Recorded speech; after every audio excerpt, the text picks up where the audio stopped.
What's going on, guys? Welcome back to the channel. Join me on another, dare I say it, beautiful day. It is nice temperature out, perfect weather for riding, but we're not going to talk about that today. Today we are going to talk about Monster Hunter and how this game has brought out the hunter in me. And with that cheesy intro, we got Monster Hunter Wilds. So Monster Hunter Wilds has been another long-awaited game by Capcom, and I was so happy for this release. The game was so exciting because just the sheer joy of going on a hunt and, you know, fighting these big freaking creatures, and just the sheer exhilarating feeling of, you know, dodging at a perfect moment, hitting the monster at a perfect spot. There's a lot of new things that are introduced in this game that I also need to talk about because man oh man. And of course there are a lot of familiar things coming back from Monster Hunter Worlds.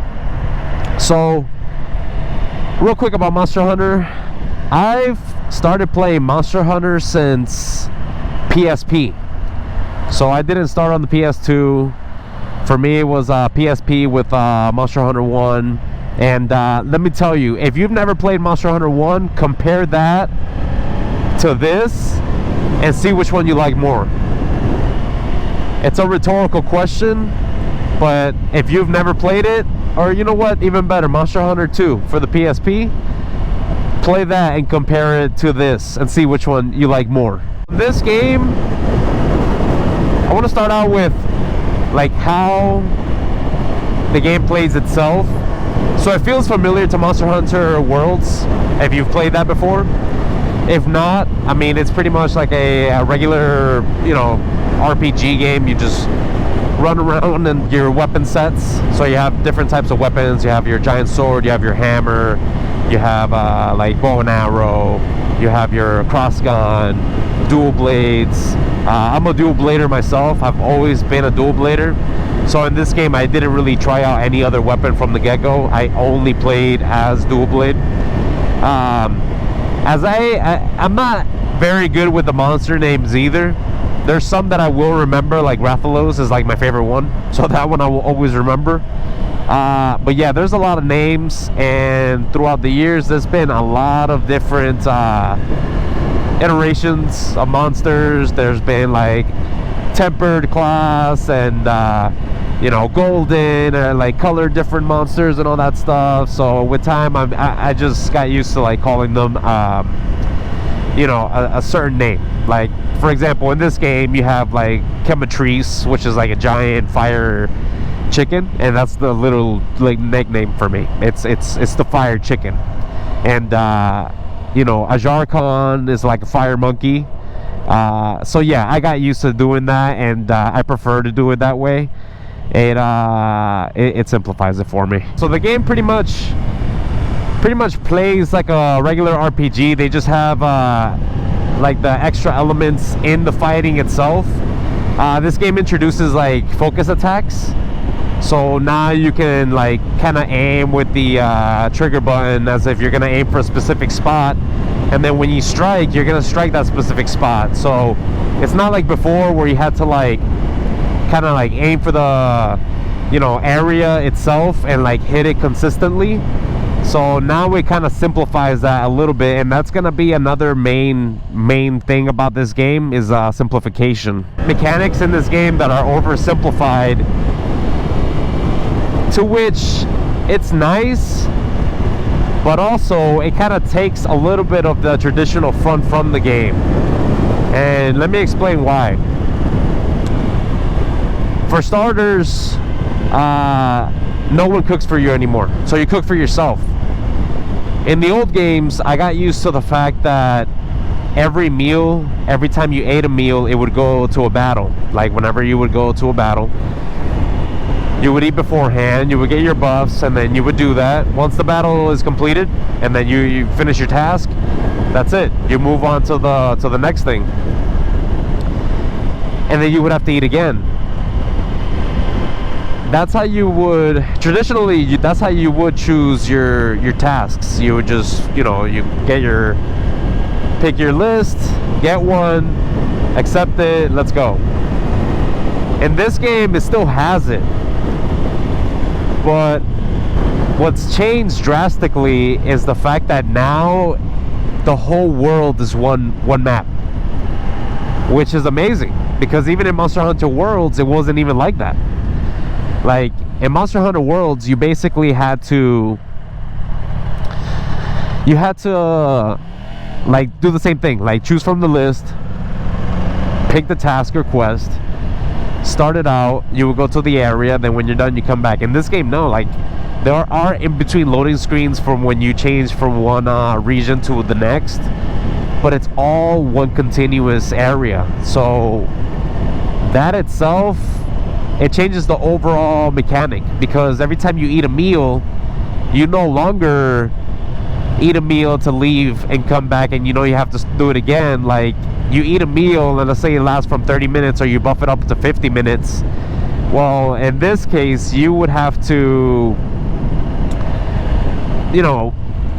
basically look at the timer to see when is it that you need to eat your next meal.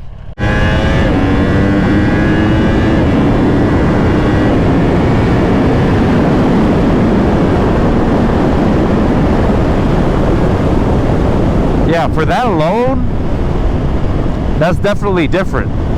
And now you have to cook your own meals, which is cool. So you can do it whenever you want.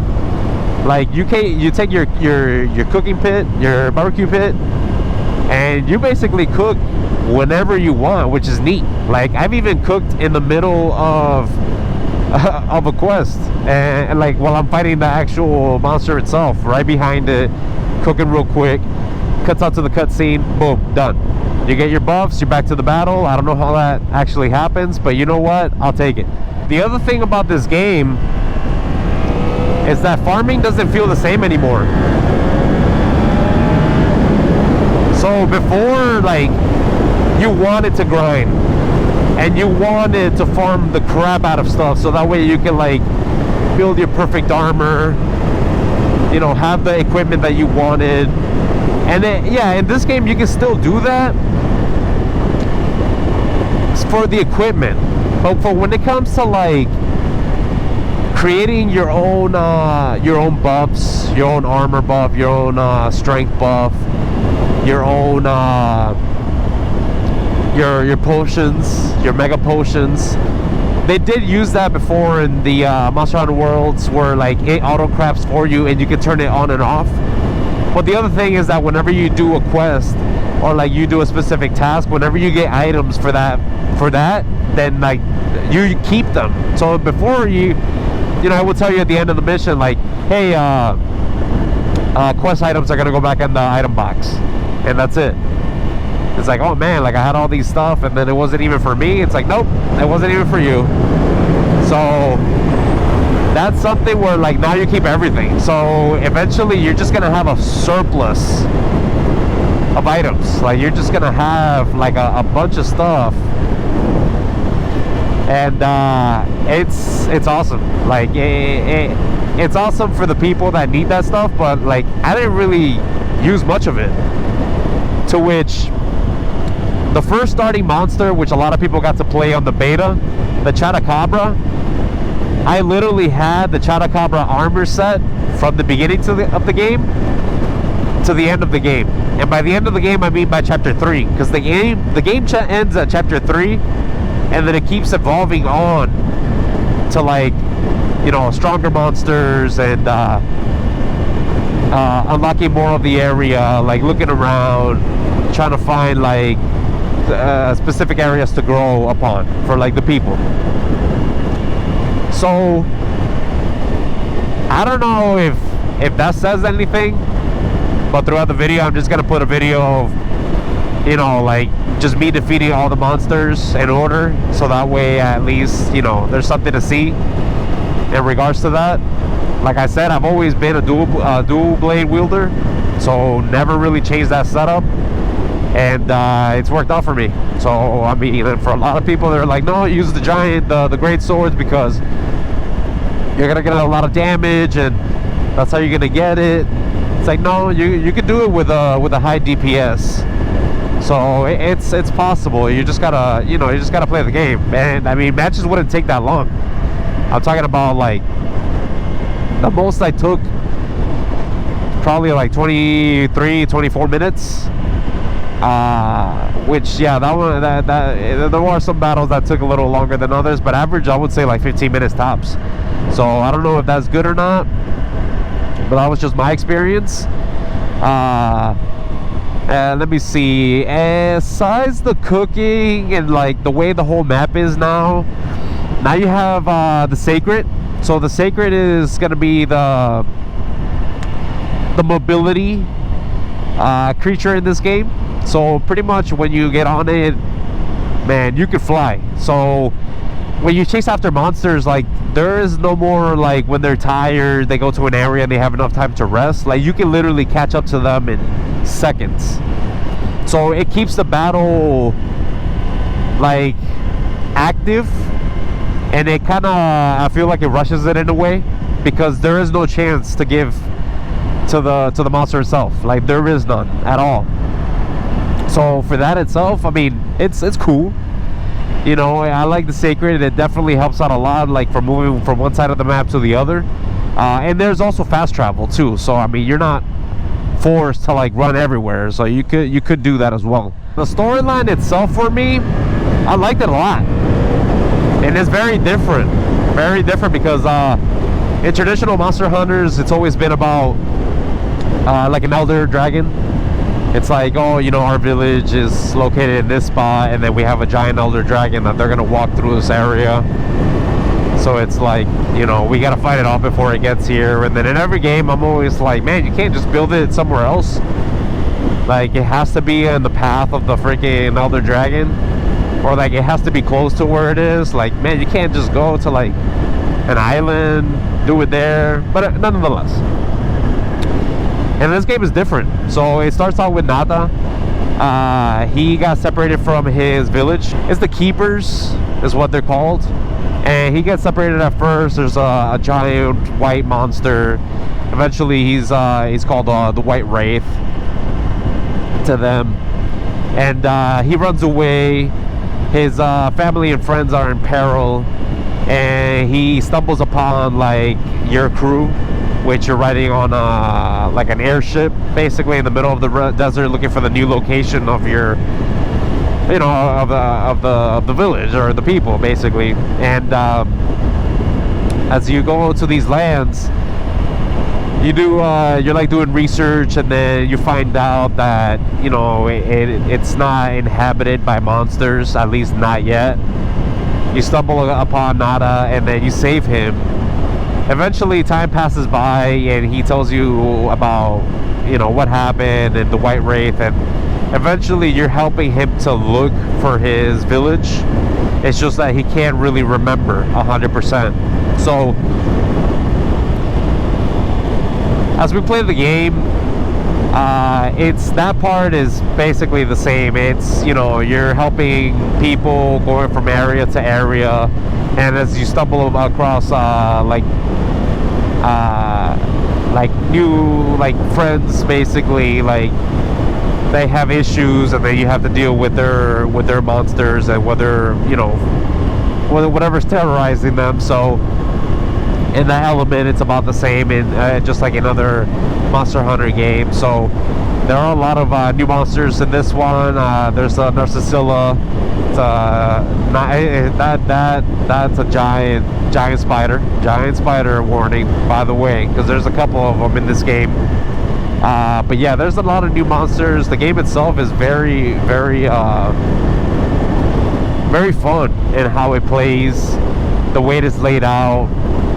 tracking your monsters. Like, everything is all tracked on the mini map now, so you don't have to like paintball them anymore. You know exactly where they're at all times. And once you eventually you meet the little, for example, I can't forget the Wudwuds, which are these little annoying creatures, and you get to meet them as well, which they're not very helpful at all. And yeah, I mean, this game eventually you do get to find Nada's village, and you find out that the White Wraith is actually named the Arkveld. And what makes this storyline very different is that as you're finding the Keeper's village, you find out the secrets of what are the Guardians.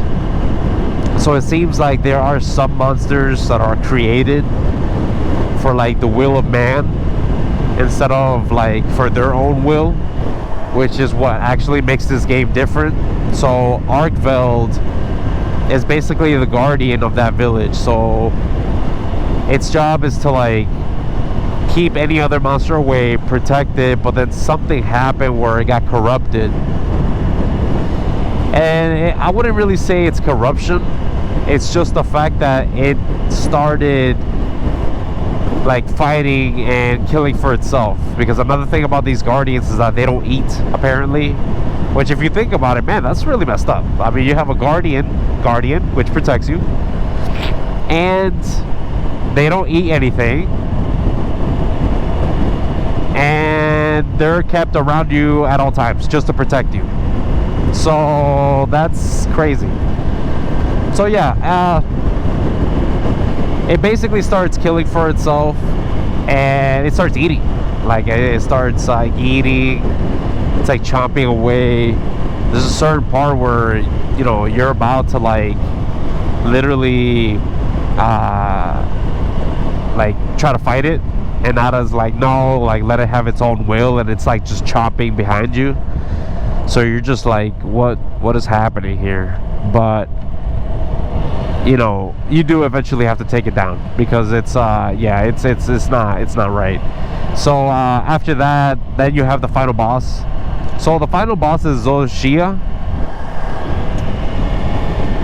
This boss, let me tell you, this boss actually did whoop my butt. I did get carded, I'm not gonna lie. I did get carded with this one, because in the middle of the battle, there's a moment where it transforms. Like, it transforms into another element, and when it starts using that other element, basically what happens is that the moveset, after observation, it stays about the same, but the problem is that the visuals kind of make it look like a certain way.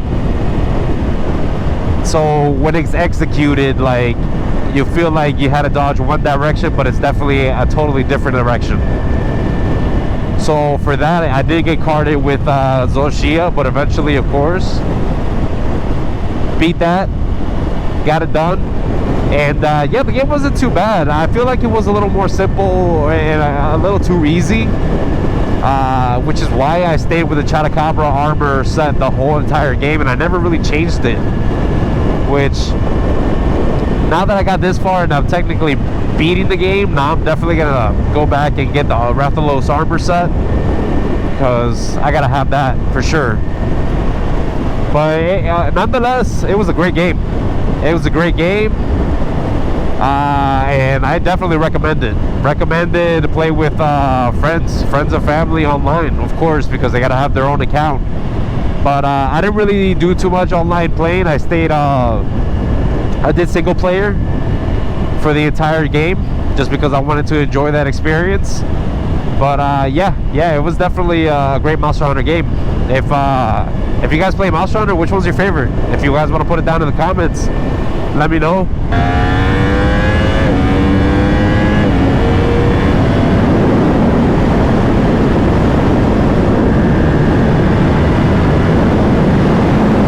If you guys like the channel, hit it. subscribe to support, and I'll catch you guys in the next one. Peace.